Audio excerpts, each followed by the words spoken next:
హైదరాబాద్ తెలంగాణ మకుటంలో కలికితురాయి రాష్ట్రానికి రాజధాని.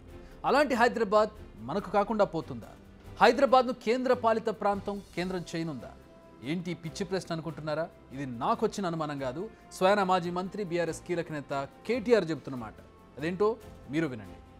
జూన్ 2, 2024 నాడు సరిగ్గా మన రాష్ట్రం ఏర్పడి 10 ఏళ్లు నుండి 11వ ఏట పడతాం. ఈ 10 ఏళ్ల కోసం మాత్రమే హైదరాబాద్ ఉమ్మడి రాజధాని. దబ్బన గులాబీ కండువాలు కప్పుకున్న ఎంపీలు కనుక పార్లమెంట్లో లేకపోతే రాసి పెట్టుకోండి, నేను చెప్పేది రాసి పెట్టుకోండి. జూన్ 2 తర్వాత డెఫినెట్గా గులాబీ కండువాలు కప్పుకున్న మన కేసీఆర్ దళం కనుక పార్లమెంట్లో లేకపోతే హైదరాబాద్ను కేంద్ర పాలిత ప్రాంతం చేయడం పక్కా. అది జరగొద్దంటే ఈ గులాబీ జెండా అక్కడ ఉండాలి. గల్లా వట్టి అడిగే దమ్మున్న పార్టీ ఒకే ఒక పార్టీ, మన పార్టీ, కాబట్టి మనోళ్ళు ఉండాలి. సో అది జూన్ 2 వరకే హైదరాబాద్ తెలంగాణకు రాజధాని, ఆ తర్వాత కేంద్రపాలిత ప్రాంతంగా ప్రకటించే అవకాశం ఉంది. అందుకే బీఆర్ఎస్ ఎంపీలు గెలవాలి. ఎంపీలు గెలిస్తేనే ఇలాంటివి అడ్డుకునే అవకాశం ఉంటుంది. లేదంటే కాంగ్రెస్ బీజేపీ కుమ్మక్కై మన హైదరాబాద్ను మనకు కాకుండా చేసేస్తారు. ఎన్నికల ప్రచారంలో కేటీఆర్ ఈ రకంగా ఉదరగొడుతున్నారు. మరి ఇది నిజమా? మన హైదరాబాద్ మనకు కాకుండా పోతుందా? కేటీఆర్ స్టేట్మెంట్, ఎన్నికలు, ఈ రెండింటికి సంబంధం ఉంది. కాస్త వెనక్కి వెళ్ళండి. గతంలో కేటీఆర్ మాత్రమే కాదు, బీఆర్ఎస్ పెద్దలంతా ఇలాంటి స్టేట్మెంట్స్ ఇచ్చేవారు. బీఆర్ఎస్ గెలవకపోతే సీమాంధ్ర పాలకులు మళ్లీ పెత్తనం చెలాయిస్తారని, బీఆర్ఎస్ గెలవకపోతే రాష్ట్రం సాధించుకున్నది వృధా అయిపోతుందని, అసలు బీఆర్ఎస్ లేకపోతే తెలంగాణనే లేదు అనేలా ఉండేవి బీఆర్ఎస్ నేతల స్టేట్మెంట్స్. ఇప్పుడు కూడా ఇదే జరుగుతోంది. అయితే ఎన్నికలు వచ్చిన ప్రతిసారి ఇలాంటి సెంటిమెంట్ రాజేయడం బీఆర్ఎస్కు అలవాటుగా మారిందంటున్నారు ప్రతిపక్ష నేతలు. సపోజ్ కేటీఆర్ చెప్పిందే కాసేపు నిజం అనుకున్నాం. ఏపీ పునర్వ్యవస్థీకరణ సమయంలో హైదరాబాద్ను యూటీ చేయాలన్న ప్రతిపాదన తెరపైకి వచ్చింది. కానీ ఆ తర్వాత హైదరాబాద్ను 2 తెలుగు రాష్ట్రాలు ఉమ్మడి రాజధానిగా నిర్ణయించారు.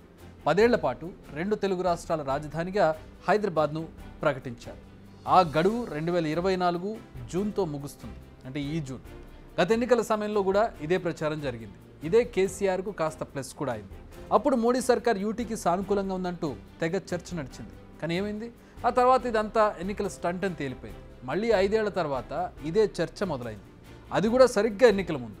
బీఆర్ఎస్ నేతలు ఈ ప్రచారాన్ని మరింత ఉధృతం చేస్తున్నారు. కానీ ఈసారి అలా జరిగే ఛాన్స్ ఉందా? దీనికి ఆన్సర్ నో అనే చెప్పాలి. రాజకీయంగా అవసరమైనప్పుడల్లా యూటీ అంశం తెరపైకి వస్తుందే తప్ప ఆ తర్వాత మళ్ళీ కనబడదు. ఈసారి కూడా అదే జరుగుతుంది. అసలు హైదరాబాద్ను ఎందుకు యూనియన్ టెరిటరీ చేయాలి? ఎవరికి అవసరం, ఎవరికి లాభం? అవును, ఇదే క్వశ్చన్ ఇప్పుడు మనం వేసుకోవాలి. హైదరాబాద్ను యూటీ చేస్తే ఎవరికి లాభం? ఎవరికి లాభం లేదు. హైదరాబాద్ అంటే తెలంగాణ గుండె చప్పుడు, తెలంగాణ ఆర్థిక స్థితికి ఆయువు పట్టు. అలాంటి హైదరాబాద్కు వ్యతిరేకంగా ఏ చిన్న స్టేట్మెంట్ కేంద్రం అధికారికంగా చేసినా రాష్ట్రంలో మరో పోరాటం తప్పదు. ఇది కాంగ్రెస్ బీఆర్ఎస్లు మరింత ఎదిగేందుకు కారణమవుతుంది. మరి బీజేపీ ఆ ఛాన్స్ తీసుకుంటుందా? అసలు తీసుకోదు. దీనికి తోడు తెలంగాణ గడ్డపై ఏ రోజుకైనా కాషాయ జెండా పాతాలనేది కమలనాథుల ఆలోచన. అలాంటి వారు హైదరాబాద్ని యూటీ చేసి తెలంగాణ ప్రజల కోపానికి కారణమవుతారా? అస్సలు అవ్వరు. సో కేటీఆర్ చేసేది పక్కా ఎన్నికల స్టేట్మెంట్ అంటున్నారు కాంగ్రెస్ నేతలు. నిజానికి బీఆర్ఎస్కు చిత్తశుద్ధి ఉంటే ఏపీలో మండలాలను కలిపినప్పుడే ఎందుకు పోరాటం చేయలేదనేది కాంగ్రెస్ వాళ్ళు అడుగుతున్న ప్రశ్న. ఊరంతో దిక్కంటే నేనంతో దిక్కన్నట్టుగా ఆయన కొడుకు నిన్నంటుండే హైదరాబాద్ అంటే టెరిటోరియల్లో ఏదది కేంద్ర. అరే కాంగ్రెస్ పార్టీ తెలంగాణ ఏర్పాటు చేయంగా నేను అక్కడ ఒక కీలక మనిషిని. నా సోదరులు మొత్తం ఆంధ్ర హైదరాబాద్ను కేంద్ర పాలిత ప్రాంతం చేయమని అడిగినారు. సోనియా గాంధీ గారు నథింగ్ అంది. హైదరాబాద్తో కూడిన తెలంగాణ ఇచ్చిండ్రు. హైదరాబాద్తో కూడిన తెలంగాణ ఇచ్చిండ్రు. ఎవడు ఏలు పెట్టే ధైర్యం చేయడు. హైదరాబాద్తో కూడిన తెలంగాణను కాపాడే బాధ్యత కాంగ్రెస్ది. మీ ఉద్దేశం టీఆర్ఎస్ది అదైతే పిరికి పందాలు అధికారంలో దిగంగానే అట్లా చేస్తారు, ఇట్లా చేస్తారు, భయపెట్టి మళ్ళా తెలంగాణ సెంటిమెంట్ రగల్చకూరు. నిజంగా మీరు ఒకవేళ అంత దమ్ముంటే 7 మండలాలతో పాటుగా సీలేరు ఆర్డినెన్స్ తీసుకున్న నాడే యుద్ధం కానుండే. అంటారే కేసీఆర్, యుద్ధం అవుతుంది, రక్తం కడుతుంది, తగ్గేలే అంటాడు కదా.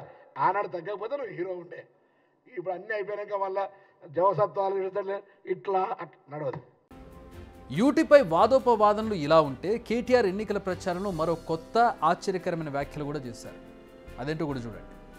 మీరు 10-12 ఎంపీ సీట్లు గెలిపించి మాకు అప్పచెప్పండి. సంవత్సరం లోపలనే కేసీఆర్ గారు తిరిగి రాష్ట్ర రాజకీయాన్ని శాసించే పరిస్థితి వస్తుంది. మళ్ళా మనందరం తలెత్తుకొని మళ్ళా ఊళ్ళలో తిరిగే పరిస్థితి వస్తుంది. ఇది ఎలా సాధ్యం? 10 నుంచి 12 మంది ఎంపీలను గెలిపిస్తే కేసీఆర్ ఒక్క ఏడాదితో రాష్ట్ర రాజకీయాలను ఎలా శాసిస్తారు? ఇదే మెయిన్ క్వశ్చన్. అంటే మళ్ళీ బీఆర్ఎస్ అధికారంలోకి వస్తుందని కేటీఆర్ చెప్పకనే చెబుతున్నారా? అదే నిజమైతే ఎన్నికలు కూడా లేవు కదా, అధికారాన్ని ఎలా దక్కించుకుంటారు? ఇదే ఇప్పుడు పెద్ద మిస్టరీ. కేటీఆర్ చెప్పేది సాధ్యం కావాలంటే కాంగ్రెస్ ఎమ్మెల్యేలు బీఆర్ఎస్లో చేరాలి. గతంలో ఒకసారి ఇలాంటి కామెంట్స్ చేస్తేనే ఉన్న పార్టీ ఖాళీ అయ్యే పరిస్థితి వచ్చింది. అయినా ఈ పాత రాగాన్ని మాత్రం మరవడం లేదు కేటీఆర్. మరి ఈ అస్త్రమైనా ప్రజలపై పనిచేస్తుందా? సెంటిమెంట్కు ప్రజలు పడిపోతారంటే అది ఎలక్షన్స్ తేల్చాల్సిన విషయం. తప్పు మనందరిది ఉన్నది. ఇది వేదిక మీద కూర్చున్నది ఉన్నది, కింద ఉన్నది ఉన్నది. మనం అసెంబ్లీ ఎన్నికల్లో కూడా మనం ఓడిపోయినామంటే మనల్ని ప్రజలు ఓడించలే, మనది మనమే ఓడించుకున్నాం. వాస్తవం చెప్పాలి, నేను మిమ్మల్ని వేరే ఉద్దేశంతో అంటాను. మనది మనమే ఓడించుకున్నాం. ఒకళ్ళకు పెద్ద నిమిత్తం ఇంకోళ్ళకు కోపం. నేను ఇప్పుడు మనోహర్ రెడ్డి పేరు చెప్పిన అనుకో, ఇంకోళ్ళ కోపం వస్తుంది. నేను మాధవి పేరు చెప్పిన అనుకో, నా పేరు చెప్పలేదని ఇంకోళ్ళ కోపానికి వస్తుంది. అది ఏదో ఆయనకేదో మీటింగ్ ఉన్నది, ఆడావిడ ఉన్నది, ఎండాకాలము పాపం వయసు కూడా అయిపోతుంది అనుకోరు. నాకు కాదు లచ్చన, నాకు ఇంకా వయసు ఉంది. ఎందుకంటే ఎట్లా తయారైందంటే ఓర్వలెంతనం ఎక్కువైంది మన దాంట్లో. మనకి మంది ఎక్కువైనాం, కారు ఓవర్లోడ్ అయింది, దాంతో ఇక కొద్దిగా ఇబ్బంది అవుతుంది. సో కేటీఆర్ వ్యాఖ్యల ప్రకారం బీఆర్ఎస్లో నేతల మధ్య సయోధ్య ఇప్పటికీ లేనట్టని చెప్పారా? మరి ఆ సయోధ్య కుదురుతుందా? నేతలు కలిసి పనిచేస్తారా, లేక ప్రజలు పార్టీని నమ్మడం లేదని తలోదారి చూసుకుంటారనేది మరికొన్ని రోజుల్లో తేలిపోనుంది. ప్రజల ఆశలకు కలలకు రాజకీయ పార్టీ ఇచ్చే రూపమే మేనిఫెస్టో. తాము అధికారంలోకి రాగానే ఇవి చేస్తాం, ఇవి చేస్తాం, ఇవి మీకు ఇస్తాం అంటూ తమ హామీలకు అక్షర రూపం ఇస్తాయి పార్టీలు. అదే మేనిఫెస్టో.